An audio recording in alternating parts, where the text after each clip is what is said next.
How is everybody doing, man? It's been a nice little break, a nice little weekend. I hope that you have been enjoying it as much as I have, and been celebrating Martin Luther King Day. Just get at least, very least, giving some thoughts to the struggles of the past, present, and future. Today, as you guys sort of come in here, what I'd like to take a moment to talk about is making the most of sort of short breaks. And I think a lot of us have this, and I've fallen victim to this quite a few times. Hello, Osama, Boschbach. I don't know. I'm probably mispronouncing that, but you know, I have fallen victim to not taking short breaks as I go throughout my career and really sort of try to recharge my batteries. But I think, given more thought, that when you have 3 day weekends, when you have, these middle day breaks, to actually plan ahead of time. It's so hard to do. I'm not very good at it. But I just went out of town with the girl I've been seeing, and we had a nice little 3 day weekend. And it just made me think, as I was getting on here, like the importance of having sort of stop points. Like, if every 3 months you took 5 days off, it's much easier than taking 20 days off at the end of the year. Those subtle breaks as you go, those are the things that are going to carry you through to stay motivated. Those are the things that are going to carry you through to stay focused and stay driven and make sure that you continually continually expand your knowledge while not burning out. And I think that's an issue I've had, where I've pushed myself, and then before I know it, I push myself too far. so I don't want you to push yourself too far. I want you to push yourself to learn, so you keep learning. A lot of times you have so many, so many people who are give up programming as they go on their journey because they never hit a milestone. They never slow down to smell the roast, and that's okay. I'm all about coding every day till you have a job, but I'm also about making sure that you still get a job in coding. And so you have to it's a healthy balance. Um, someone I dated a while back said this, that, like, we have to maintain ourselves when you're dating. Like, you're as we age, we're not going to be as physically fit, and even cognitively, like, that's, maybe slow down a little bit. But, like, as far as the physically fit stuff, can we just be happy and moderately chubby? And there's something I found humorous about that, where what it meant to me was that we maintain ourselves to a degree. And speaking of a degree, randomly, I'm playing the Beast Titan theme in the background of Attack on Titan. I haven't watched the latest episode. I've been so busy. I never not watch it the day it comes out. I'm pretty devastated if they skipped. He skipped the. They skipped an episode like they did the week before. But I wanted to bring that up because I do think that's important, that we need to build in these mini breaks whenever they come. That could be the easy ones to do, are like the holidays, the holiday weekends, and planning trips around it. Mikasa looking ugly. No spoilers, dog. No spoilers. Permaban for spoilers. It's only been one day. We're not in spoiler territory.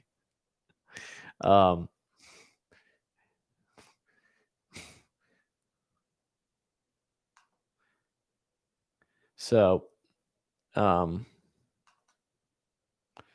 shout out to our Pakistani brothers and sisters out there. Yeah, man. So,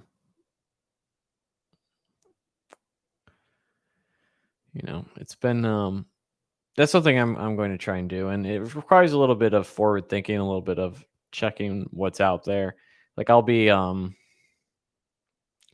far as I know, most of Amazon's holidays are sort of towards the end of the year. Not all of them, but the majority of them. But I'm going to be taking a look at the holiday list, and I'll maybe plan some trips around it. Um, and it doesn't even have to be like days you have off, right? Like Valentine's Day is coming up, right? Not a day you're going to get off at most organizations. Matter of fact, I don't know any organization that gets Valentine's Day off. Um, I don't even think like dating apps would give you Valentine's Day. Like I don't think Tinder or like Match.com would give you Valentine's Day off. But yeah. So, but yeah, you take those holidays, and I like holidays, man, because it gives you a moment to slow down, to appreciate, to reflect. It's like a built-in space time reflection, and that's always really nice. It's something I think a lot of us struggle with doing it. At least I do. Where like my mind's going, going, going. I'm thinking about my next project I'm building, how to build passive income, saving money, all that sort of stuff. And so it's go, go, go, go, go. And the truth of the matter is, the most success I've had was when I stopped going. I mean, truly, truly. I mean, started generating more passive income on Scrimba. I got my Amazon job, and those two things are like massive gains. And all it took me was, 3-4 months of just pumping the brakes and saying, I need a second to recharge. And I think building in these short breaks into your learning schedule and building them around things are something that's good. Like when we went out of town, um, she said to me, like, "Hey, I understand if you have to work." It's like, I've talked quite a bit, like, "Oh, I got these projects, this and that." And I said, like, no, no, no. Like when I go out of town, I go out of town, right? It's about taking a break from it. Like, I'll scan my email, but I try to, like I don't have a laptop. I don't know if you guys know this. I don't actually have a laptop anymore. I just have my desktop, and it's partially intentional where I have, part of the reason I do that is one, a desktop's easier to maintain. I'm going to use it long term, get the value out of it, easy to upgrade. But also two, when it comes to the laptop, is it's very easy to take a laptop with you. It's very easy to be like, oh, just in case. And before you know it, you have some downtime. You're working on a side project. You're answering emails in depth, right? You're not just scanning them. You're doing these things that you normally wouldn't do and that you shouldn't do. Speaking of which, did Eric release the? I didn't even check. I asked him to. Good on Eric, man. Um, Eric, the homie Eric, man. No, Amazon doesn't let me use my personal desktop. I have a laptop for work. I don't have a personal laptop. uh, God no. I th- dude, I get my ass fired real quick. But yeah, but I don't take my work laptop on pleasure trips. That's a weird word that just came out of my mouth. I don't take out my work laptop on personal trips. But business or pleasure. Yeah, man. Most companies would fire you for doing personal work on personal or work on personal computers, or at least you'd be having a talking to. My personal favorite things to code is Angular and TypeScript. That's usually my personal favorite. Would love to hear your stories on passive incomes and routines to keep things going. Yeah. So one thing I would tell you when it comes to passive income is set realistic expectations and understand that you're probably at best going to be making minimum wage or lower for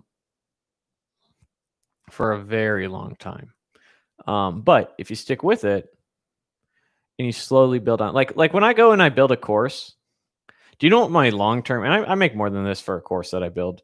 My long term goal is that this course that I spent 200 hours on makes me long term, continually $100 a month for the foreseeable future. That's it. It's not a ton of money.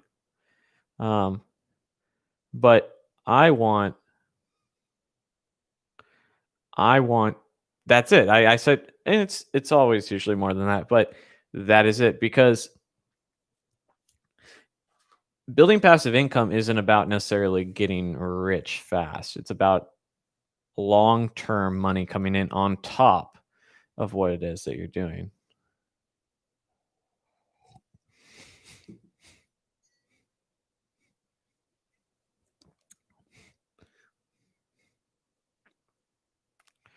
So, wire companies usually not cool with side projects. With side projects being done on our laptops, why not for you?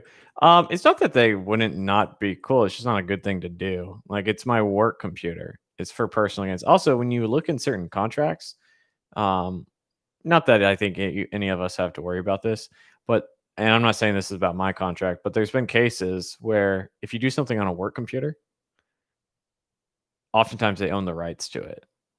Um, lawyers put shit like that in contracts all the time. So you just want to be careful about that. Um, I don't think anybody realistically has to worry about that, but it is what it is, as Max Holloway would say. But yeah, so when it comes to passive income, have an idea, have a goal in mind of what it is you want to do and what it. So like when I go and I build a course, this makes it sounds kind of simple, but it's really not. I build it on things I already know about. And the reason for that, and not everyone does, is a lot of people, not a lot, but there are a portion of people who go and learn something, then build something about it. And that's okay. But I usually teach things and build things that I already know like the back of my hand, like things that are very intuitive. Um, and so the reason for that is creating the content, creating the syllabus, creating the course. It oftentimes goes very fast. I can build one of these courses relatively fast in the technologies that I'm proficient with. So by doing that, it makes generating that passive income, the time investment lower. So, you know, you have to set a goal. Um,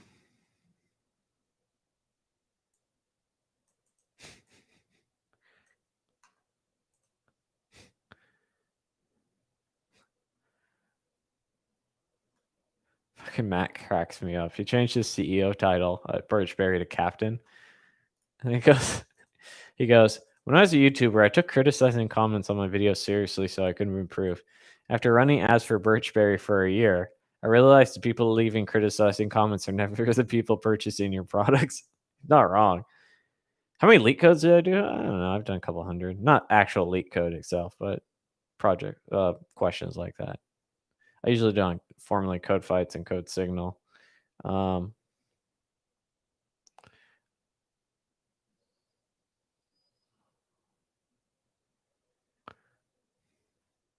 so,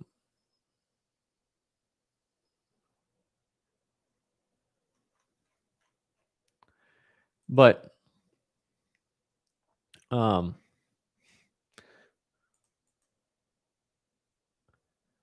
the point I'm trying to say is like you don't need to make that much passive income before it starts having a huge impact in your life. So let's say you wanted to make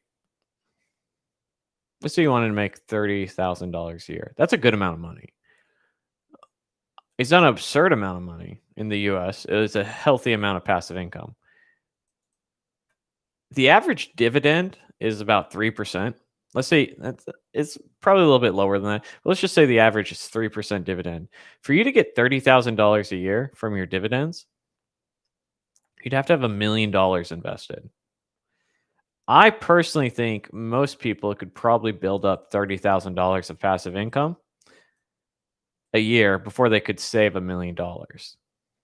So, and there's no reason you can't do both, by the way, which I highly encourage you to. I've talked about this regarding my passive income as well, is that I never live off my passive income.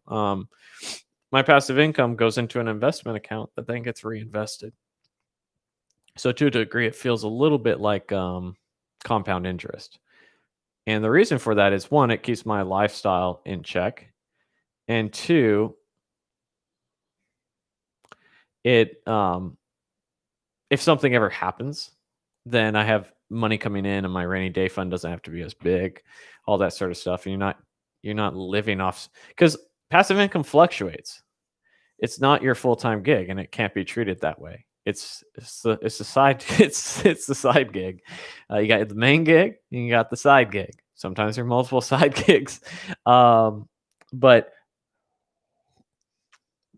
the point being that would be my advice to you. If you're trying to build passive income, is that you never, ever, ever, ever, ever factor that into your budget. That money, it's okay to treat yourself on occasion. Like one day I treated myself. I've treated myself on a couple things. But generally speaking, 90% of all my passive income has gone towards paying down the mortgage or investing. And that way, as it comes in, it's setting me up. It's doing, it's the intent of it is to help me have a better retirement, help me lower my stress levels, and help me plan for my financial future. And if that passive income disappears, because I'm not, my hope is that it doesn't, but it is a high risk income compared to maybe a traditional job. Like even if you get laid off from your job, at least in software engineering, it's relatively easy to go get another job that pays you well, right? 6 figures plus. Once you're a senior software engineer, I should say easy. It's not. You'll go get another job. Like you'll get a job. You can't just go and get another passive income. If it goes down, it goes down. You can work harder, but sometimes a lot of these things are out of your control. It's one of the scary things about starting a business. But as you go and you are building these income streams, my advice to you is to eliminate your debt, save and invest. And, with that, you'll have the dividends of that, if you will be greater, right? You put $1,000 towards lowering your cost of living today and saving for the future. Guess what? That $1,000 that came from your financial income, let's just say it made you $30 in dividends and you had maybe $70 of gross. So now it's $1,100. And you just continue to do that.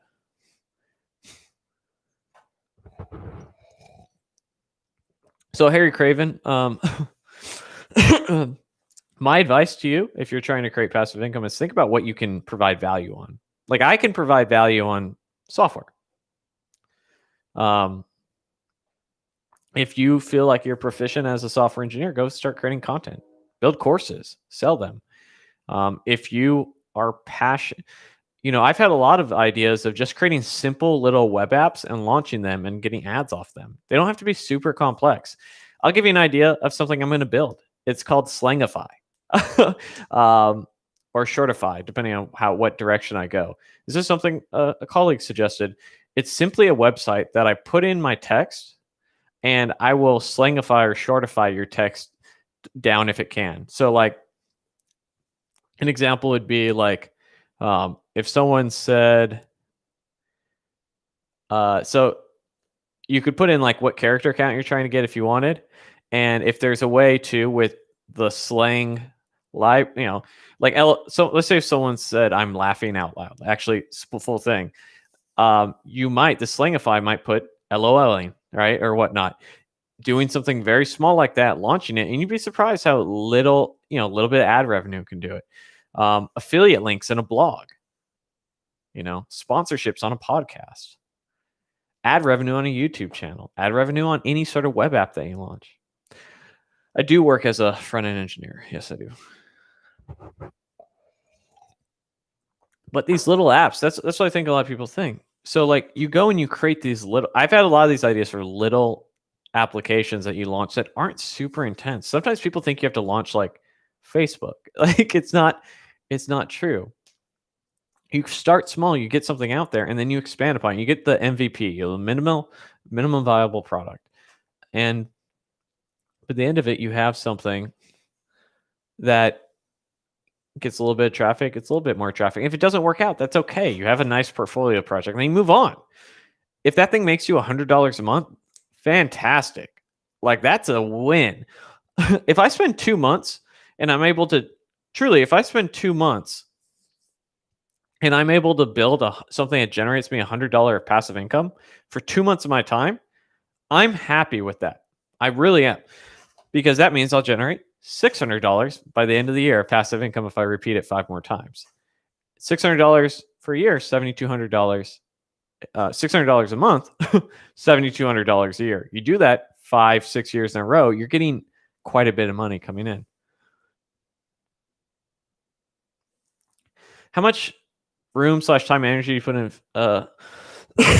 finding and managing good affiliate partnerships? Very little. I don't make a lot of money. I make about $100 off affiliate links. Love the unit testing course on Scrimba. Yeah, man. I'll be doing a video announcing it on the channel pretty soon. You know, how does a referral work for entry-level systems engineer? I mean, most referrals at jobs you hand in, you know, you have a you give them the app and they put in who referred them and you get paid. That's usually how it works for most organizations. Um, but Malcolm, so my affiliate links are on a couple of my GitHub repos. I just use Amazon affiliate links for the most part. They are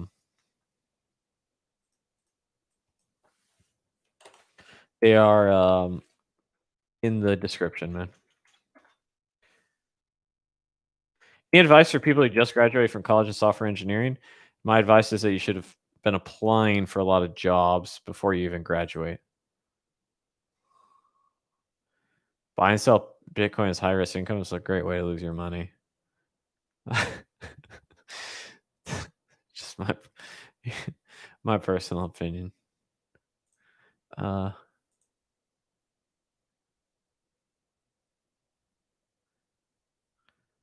Have I ever got into small businesses? No, I really would advise against building websites for small businesses. You're dealing with part of the reason you want to stay away from small businesses and small companies, even though people will tell you differently a lot of times. Like, oh, you'll learn so much. It's like you'll learn so much because they'll take advantage of you and expect you to do everything, and they'll expect it to be perfect. And so like they don't have the money to spend. They don't have the money, the capital, and that's fine. They don't have the capital to go and have 3 people do the job. So instead, they go and they have one person do the job, and you get underpaid for it. So it's not like you're getting 3 people's income. So small businesses have lower amounts of money. Thus, they're going to be very stressed about the money that they're giving you, and thus they're not going to pay you top rates. And that's okay. That's where they're at. But like my advice to you is not to be in that niche. Get to a larger organization with established business models that are profitable, that can give you good benefits on top of that.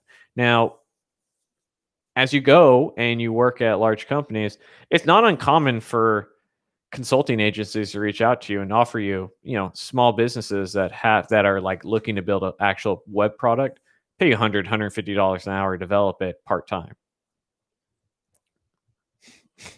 as you go and get a couple of years experience, so you can do that.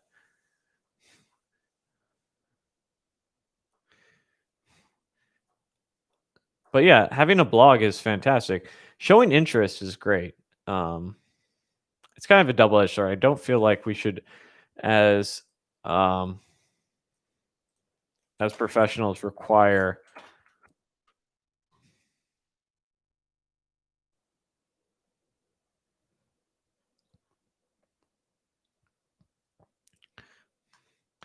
I don't feel like as a professional we should require people to have a super crazy amount of passion. I don't think that's fair, because people have a life, right?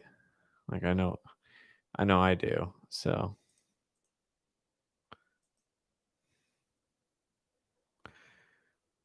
Are some referrals stronger than others, or is it all the same? I think depending on the organization. So I think generally speaking, depending on where you are in the organization, how high up you are, may carry more weight. I'm not saying at my current organization by any means. I have no idea. I'm simply saying that's my gut instinct with most places. How to invest? So if you don't know how to invest, start doing some research like anything else. Educate yourself. I'm not a financial advisor. I'm not a financial advisor. Any advice I give you is for entertainment purposes only. What I'd tell you is probably if you don't know, put in an S&P 500 ETF and call it a day while you're learning.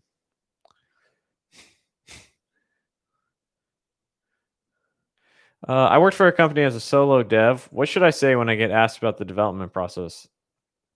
Well, you mean when you're interviewing people or when you're being interviewed for new roles? Those are two different answers.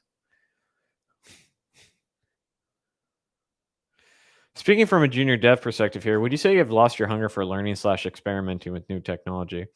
Um, I think my answer, you will perceive it as I have lost my hunger for new technology. But what I will tell you is that generally speaking, there are no new technologies. There are technologies that are doing some very similar stuff in a slightly different way, and that's a different thing entirely. Um, React, Vue, and Angular all do the same things. They just do them differently. GraphQL is different from REST. That is something that is different, and I'm interested in learning. And I've worked with, but you have to understand there's a difference to the aspiring engineer or to the junior engineer. That doesn't ever feel like the case because it's so new, it's so whatever, right? But that's not really the reality. So I wouldn't say I've lost my hunger. I would say instead of me spending my time nowadays as a senior sort of engineer constantly learning new technology, I'd rather be working on side projects. I'd rather be doing this, right? So like I'd rather be doing like right after this, I'll probably take a 15-20 minute break after this live stream and I'll go work on the markdown course I'm going to be building for Scrimba, right? Something like that. So when you're being interviewed, Timothy, if there's not a development process that you're proud of, tell them that. I think that's okay. If they say, "Hey," like let's say they go and say, "Hey, what was your development process like your last group?" And we say, "I'll be honest with you, we pushed straight to master, and I wasn't too happy about it." What I would like is to set up pipelines with PR processes that require 2 reviewers and the unit tests get automated. And, we have a code review template that we follow through these steps and we have a more standard way of reviewing code. And I think that will lower our bug count. I just haven't had the opportunity to work in a workplace like that, but that's the type of workplace that I'm interested in working in. That's how I would answer that question. That is how I've answered that question when I was in that position.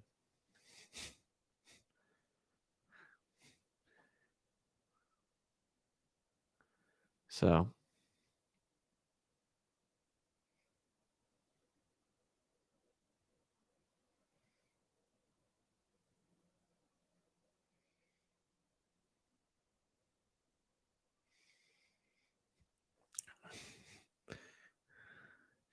thank you for all the help you give us. $5. Thank you, Timothy. I appreciate that. That's $5 that goes towards paying off my mortgage. That's an extra 5. Timothy's got 5 on it. Thank you so much, man. I do appreciate it. It's rare that I get some money for these nuggets of knowledge. $5 seems like a steal, though. I appreciate it. Can you progress your career with just work experience? Is it completely necessary to study weekly outside of work? Struggling deciding to keep my hobbies or use that time study outside of work. I mean, you can. It's not what I did. My career has advanced fairly rapidly for the amount of time that I've put in, especially as a self-taught software engineer. But do what feels right, man. I don't think everyone should be a workaholic, and I don't think everyone's life needs to surround software so much. I think that's just because that has been what has worked for me, and I enjoy it. doesn't mean that's going to work for everybody. It's also, in fairness, my workaholicness has been a contributing factor to failed relationships in the past. So you have to make sure you're with the right person, and you have the right hobbies, and you understand when to stop working and when to go when to go to the next level, and have a healthy balance and better communication, and not be a one-trick pony. So it's it's I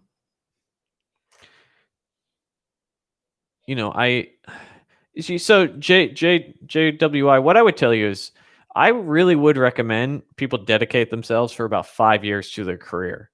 Truly, truly dedicate themselves to their career for about 5 years.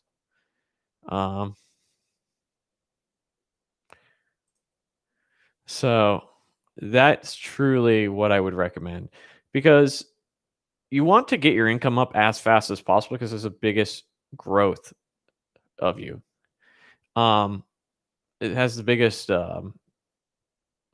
like, the sooner you make $20,000 more, that's $20,000 more every year, right? And so on and so forth, right? You're probably not going to take a pay cut if you can avoid it. So I would encourage you to focus on your career early on, when you're at your weakest, to get your income up the highest as quick as possible. How can you become confident in an interview without having any experience? Study, prep, you know, being prepared by being able to answer these questions thoroughly and in depth, and just, that's about as confident as you're going to be. When you know the answer to something, and you've reviewed and you've prepped, and you go in here and you're ready, confidence comes naturally. You still might be nervous. I'm nervous in all my interviews. I'm nervous at work sometimes. But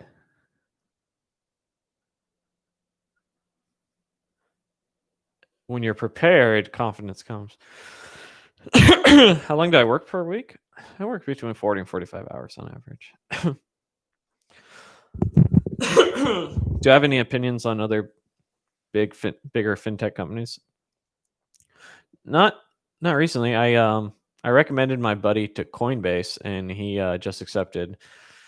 So when I was interviewing with Amazon, I set up interviews with Coinbase and Google and Facebook. There's either Facebook or Microsoft, I don't remember, with some recruiters that reached out to me. And so, like, Amazon was the first one, and then I had them staggered like 2 weeks out, right? So 2 weeks here, 2 weeks there. So I'd give me some more time to study in between if needed. I got the job with Amazon, and then canceled all the rest of them. And I recommended my buddy to Coinbase, who he starts on Tuesday. Today's Monday, but it's holiday. So I can probably answer that about bigger fintech companies about that down the road. But I can tell you, he was happy with the interview process. So I'm excited for him. Do you recommend specializing front end, back end, or aim for full stack? I think it really depends on what it is that you like doing. Generally speaking, I think full stack early on in your career is better, but I think you'll probably specialize down the road. Do you still enjoy working remotely? I do. It's although it's harder. So if I'm to be honest, when I don't have much of a social life, it's much harder working remotely, because I have less interaction with people. But usually I just need one person that I need in my life. So, like, if I'm dating somebody and we're doing things, then working remotely is not an issue. But most of my friends, they're developers, right? So they don't go out too much, and or they're like married and definitely don't go out ever. And being in Florida, separated from my family, I don't really have anybody. So living alone and working remotely was much different than living with somebody working remotely. I enjoy it. I like it. It's the commute that has always been the issue with me to and from work. I don't actually really mind going into the office. I think there's a lot of benefits to going into the office. I think I'm productive at home, but I think there's benefits that get lost by us working remotely at times. But I would encourage everybody to try and be in the office early on in their career, until they're proficient and they can, they're at a senior level. So you have to remember, like say, okay, let me give you an example. Let's say I was in the office, right? And you're a junior engineer. You come in, right? This is your first job. If you right now wanted to hire me to be your tutor, I'd charge you $150 an hour. If you, junior engineer, wanted some guidance on a daily basis, I would charge you $0 an hour. So by you being in the office, you essentially have, for lack of a better word, an unlimited resource to point you in the right direction, not only for work, but also skill set. This is why it's so powerful to be in the office at times, because you're not going to get a similar thing always over remote. That's why I would recommend you do it early on.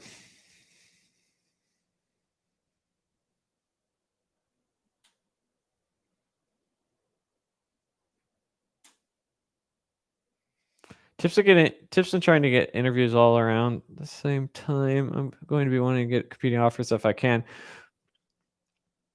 The struggle sometimes. Well, reach out to all the recruiters and just stagger your interviews around the same time. You just gotta. A lot of it is, most of these recruiters I have emails for and LinkedIn messages that have reached out over the years, and like I keep track and I just send them when I'm like, okay, I'm gonna interview. Like this last time, I just went to the companies I was interested in, the Google, the Amazon, the Coinbase, and the Facebook. And I emailed them. I said, hey, I told you I'd be interested. I'm interested. And they got back to me, and I set them up so that I could do that. Service-based versus product-based companies, I think you're worried too much.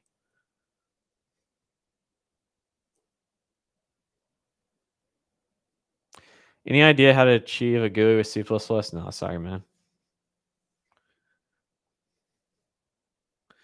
So I've done one, I think I did one course in college in C++. It's been a minute.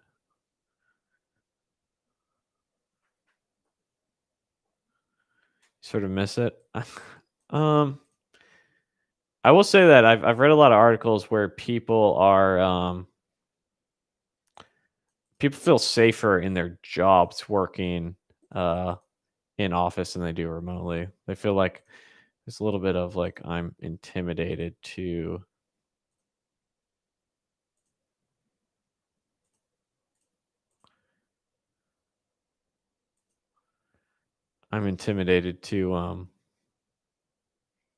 what do you call it, to like they don't feel comfortable enough because they don't have that in person, like one-on-one sort of stuff. Recruiters are only for people with years of experience, right? My experience has been that a recruiter is, they look for the easy layups. Like there's tons of people that are like the 0 to 1 year experience, and they don't have trouble finding those. What they have trouble are finding senior devs, because that's what most companies want. And so so put in perspective, I didn't really work with recruiters until I had 2+ years of experience. And the ones I did, they weren't great jobs. They were at very companies and contract roles, things I didn't want to do. But I would say generally yes. I'm not saying that's the case all the time. It's definitely not. But from a general perspective.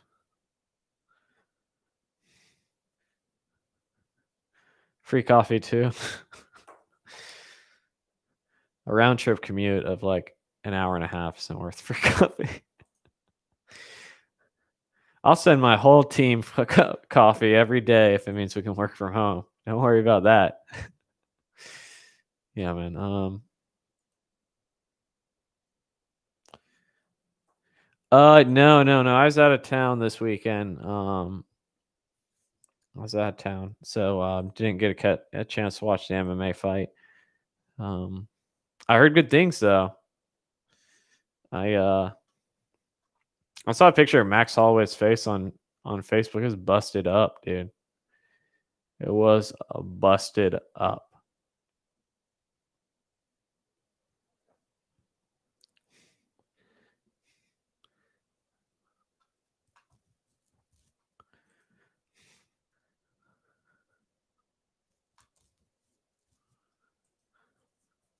Beautiful display of violence. I get it.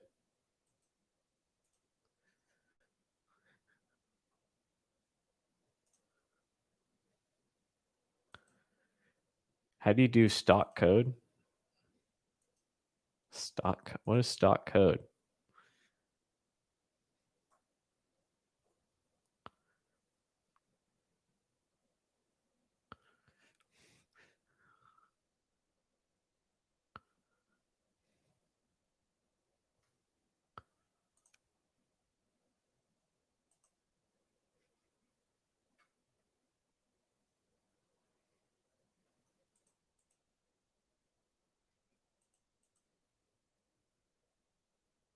I don't know what stock code is, man.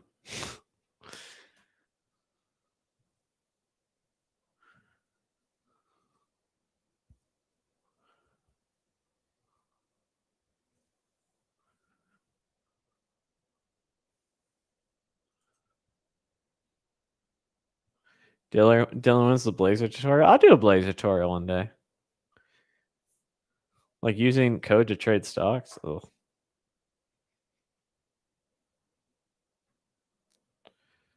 Should junior software engineers move to low-cost living cities for jobs in order to save money? I think so. If you ask me, I don't think you guys should live in Seattle or San Francisco or New York unless you make 200K plus. That's my advice. One of the reasons I've been able to save so much money and get a house and things like that is because I started my career in Tampa. So I highly recommend it.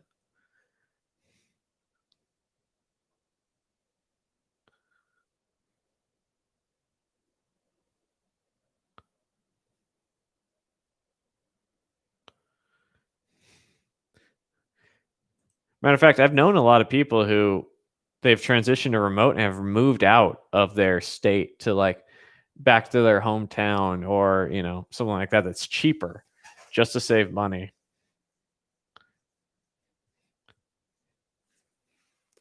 Yeah, man.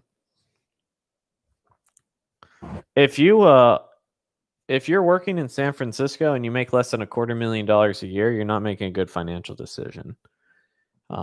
You should be in Tampa making 120. You'll be in a better position.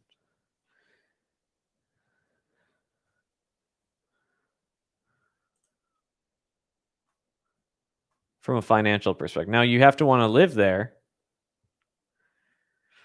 But yeah.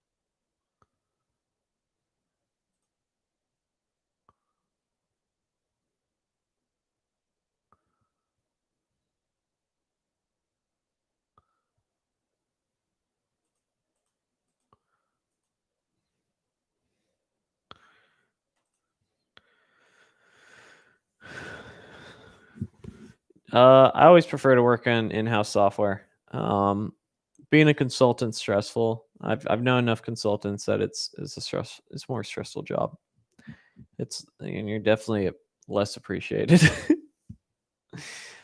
Were you house poor when you bought the house? Currently trying to figure out how much extra cash I need before I put a down payment down. So I wouldn't say I was house poor, but also you have to remember when I bought my house, I had zero debt. So I had no car payment. I had no student loans. I had no credit card debt. So I put 3% down on my house. And at the time, I made 105,000. It was like 25% of my take-home pay at the time, if I remember correctly. So it's definitely within my range. So what I would tell you, my advice would not actually be to put 3% down. My advice would be to put 20% down. Again, not a financial advisor. Would be to put 20% down and eliminate your private mortgage insurance. So my house was $260,000, and I put 3% down, which I put about 10% down, right? So, or 10K down, which meant I owed about $50,000 additional to hit that 20%.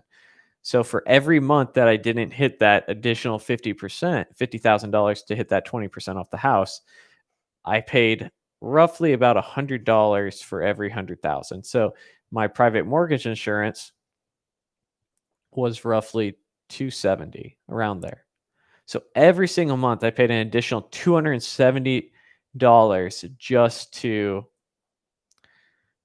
to have the PMI. So which I was okay with because I was planning on paying off. So what I did was I rented 2 rooms upstairs, and then instead of investing for the rest of the year, I was literally throwing like $3,000, $4,000 a month at it, and then within like a year and 1 month, a year and 2 months, I was able to eliminate the PMI, and I chilled, and then I started investing in more traditional things. Why do you need private mortgage insurance?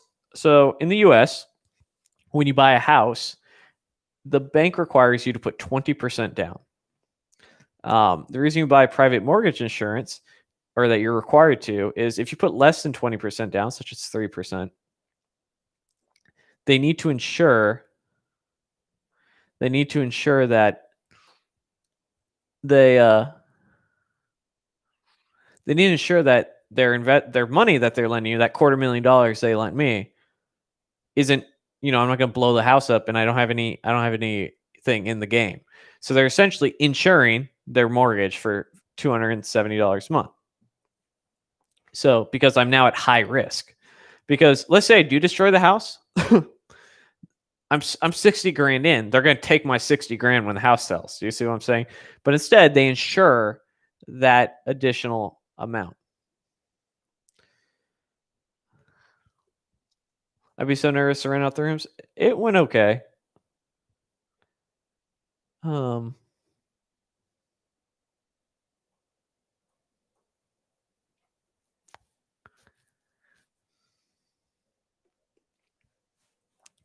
But that'd be my advice to you. And not only that, by the way, so the reason also you want to save that 20% is it lowers your payment.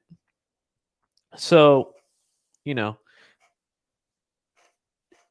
going to pay less in interest, and your loan's going to be less.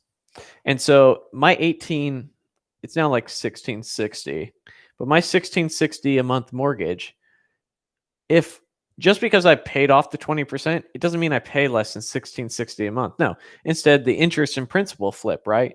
Basically for like every $1,000 additional I pay off my mortgage, there's a $4 flip from interest to principal. So if I was paying 100 and 100, it'd be now like 104.96, 104 for every 1,000, right? So if you put the 20% down immediately, maybe my 1660 mortgage would have been 1,400, right?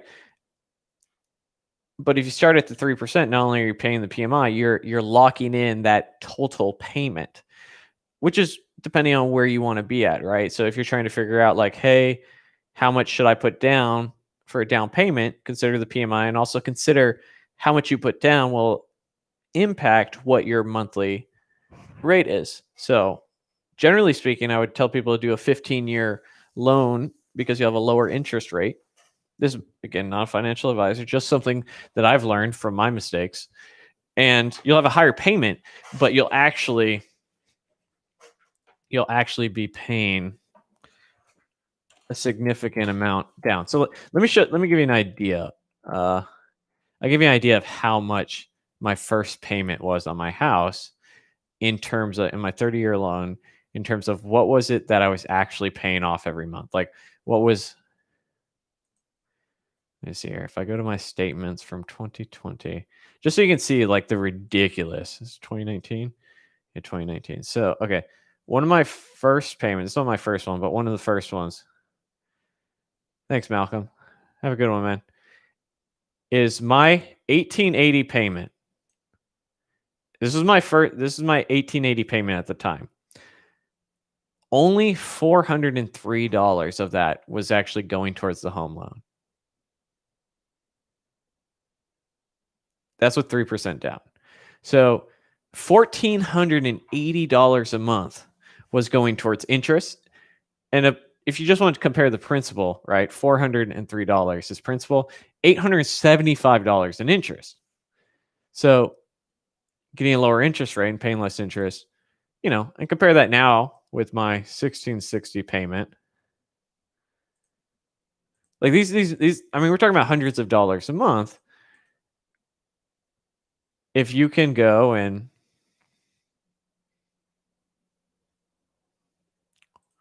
what do I have? If we go to my last payment,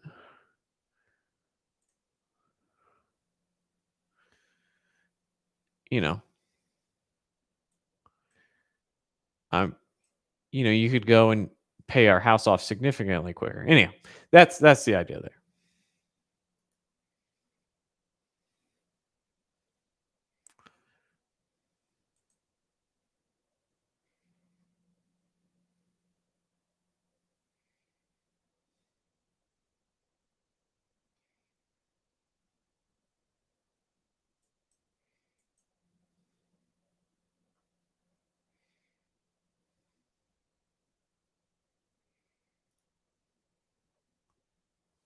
So, keep that in mind, man. I have no regrets buying a home, but I do have regrets on how I bought a home. I would have waited to save my 20%. That would have saved me a couple $1,000s, and I would have done a 15-year loan to pay it off much quicker.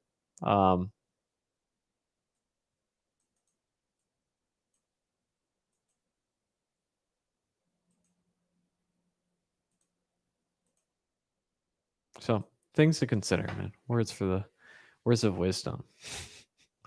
Not a financial advisor.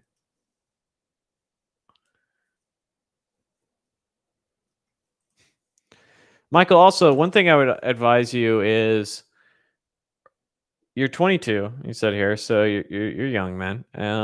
And being able to jump cities is a very valuable thing that can increase your income. How does your company know that you did enough work for a day? That's a very unhealthy question to ask. Super unhealthy question to ask. I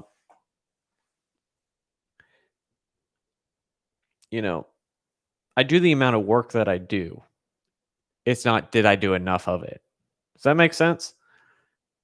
I work, I go to my meetings, I code, I provide value however I can for a set amount of time. But, that's a dangerous question to ask of how am I being judged? You should know through your one-on-ones if you're doing a good job and through your teammates and stuff like that. And also, every engineer is different. You could be the fastest engineer in the world that writes the shittiest code. You could also be the fastest engineer in the world that writes great code. But,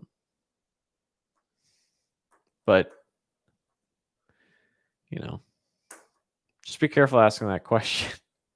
You should have a good understanding of where you're at. It's a little harder when you're working remote, but that goes back to my earlier statement about it's stressful for a lot of people right now. It really is. Because you don't get that, that one-on-one time with your boss as much as you should. And then, you're despite your warnings, you're my financial. Come on, man. Yeah, that's a good. If no one's complaining to you about your performance, you're usually doing all right.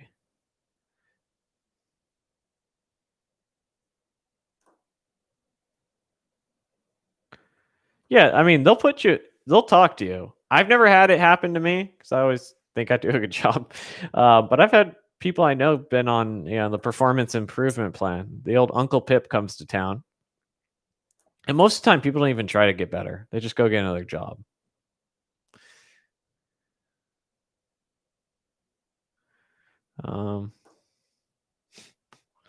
So, I've had buddies I've worked with in the past been on that. So,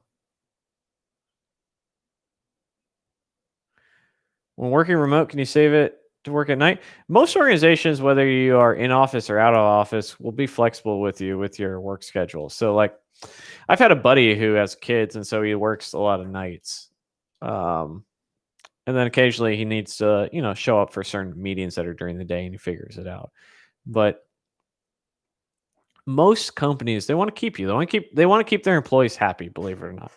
I know a lot of us are like, corporate America, kill ourselves, like, it's just very intense, and like, um but most organizations want to keep you happy so that at the end of the day they can keep you, because it's hard to find good talent, and so they'll work with you as long as you get your stuff done.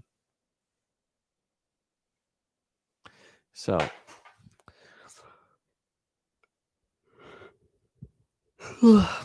keep that in mind.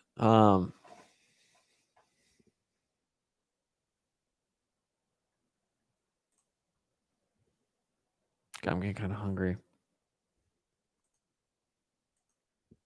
All right, guys, let's end it here. It's almost an hour. I'm feeling like I need to have some lunch or something.